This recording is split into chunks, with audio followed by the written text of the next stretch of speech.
కల్కి ప్రభువు జననానికి ముందు చీకటి మరియు అస్తవ్యస్తమైన ప్రపంచం, ప్రాచీన భారతీయ ప్రవచన శైలి నేపథ్యంలో మండుతున్న గ్రామాలు, నిరాశలో ఉన్న ప్రజలు, నల్లటి మేఘాలు మరియు మెరుపులతో నిండిన ఆకాశం, దేవాలయాలు అపవిత్రం చేయబడుతున్నాయి, స్త్రీలు ఏడుస్తున్నారు, సింహాసనాల నుండి పాలించే దుష్ట రాజులు, ఆకాశం నుండి పడే మర్మమైన అగ్నిగోళాలు, అడవుల్లో దాక్కున్న ఋషులు, చంద్రకాంతిలో దూరంగా మసకగా మెరుస్తున్న ఒంటరి తెల్ల గుర్రం, సినిమాటిక్ టాలీవుడ్ ఇతిహాస శైలి, అధిక వివరాలు, పౌరాణిక వాతావరణం, వెచ్చని మరియు చల్లని కాంట్రాస్ట్ లైటింగ్, నాటకీయ వాతావరణం.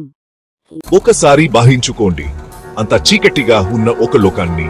అక్కడ గందరగోళం అనేది కేవలం ఒక మాట కాదు, మనుషులు పీల్చే గాలి కూడా అదే. విష్ణువు చివరి అవతారం అయిన కల్కి పుట్ట ముందు మన ప్రాచీన గ్రంథాలు భూమిని సరిగ్గా ఇలాగే వర్ణించాయి. అల్లకల్లోన్లో కూరుకుపోయి విముక్తి కోసం వేడుకుంటూ రాత్రంతా గ్రామాలు తగలబడిపోతున్నాయి, మంటలు ఆకాశాన్ని తాకుతున్నాయి. నిస్సహాయులైన గ్రామస్తులు తమ పిల్లలను పట్టుకుని పారిపోతున్నారు. వారి కటులు నిస్సహాయతో విశాలంగా ఉన్నాయి. ఒకప్పుడు పచ్చగా ఉన్న పొలాలు ఇప్పుడు కాలిపోయిన బంజరు భూములుగా మారాయి. రోడ్లపై ఏడుపులు, పరుగుల శబ్దాలు మాత్రమే వినిపిస్తున్నాయి. పైన నల్లటి మేఘాలు దట్టంగా భయంకరంగా కమ్ముకుంటున్నాయి. మర్చిపోయిన దేవతల కోపంలా ఉరుముతున్నాయి.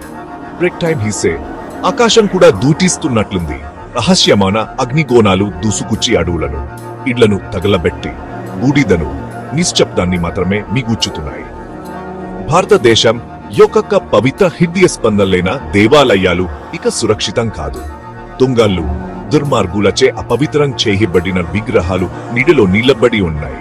వాటి మునాలపై వర్షపు నీటి చారికలు. దేవతలు కూడా ఈ చీకటి యుగంలో నిస్సహాయంగా ఉన్నట్లు. విరిగిన ఇళ్ల మూలల్లో స్త్రీలు ఏడుస్తున్నారు. వారి ఆశలు అంతులేని వర్షాలు క్రూరత్వంతో కొట్టుకుపోయాయి. సింహాసనాలపై దుష్టరాజులు ఇనుప కిండ్లతో పరిపాలిస్తున్నారు. దురాస్, అబ్దుతాలు, ద్రోహం వారి ఆయుధాలు. దయాంగ్ అనేది మర్చిపోయిన పదం. దట్ట మౌన అడవుల్లో అల్లకల్లోలానికి దూరంగా హెన్షులు, మన ప్రాచీన గిన్షులు భయంతో దాక్కున్నారు. వారి పవిత్ర మంత్రాలు ఈళ్లలు వేసే గాలిలో కలిసిపోతున్నాయి. ధర్మాన్ని రక్షించేవారు వేచి ఉండటం తప్ప ఏమీ చేయలేరు. వారి కట్లు ఆకాశం వైపు తిప్పి ఒక సంకేతం కోసం ప్రార్థిస్తున్నారు. మరి ఎక్కడో పాలిపోయిన ఒంటరి చంద్రుని కింద ఒక తెల్లని గుర్రం పొగమంచులో మెరుస్తోంది. ఆచ పూర్తిగా కోల్పోలేదనే ఒక నిశ్శబ్ద వాగ్దానం.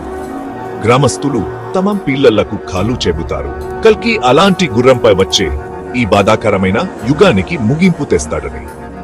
కాని ప్రస్తుతానికి ప్రపంచం ఈ పిరి బిగబట్టి ఉంది. చీకటి దట్టంగా ఉంది, దాదాపు సజీవంగా ఉంది.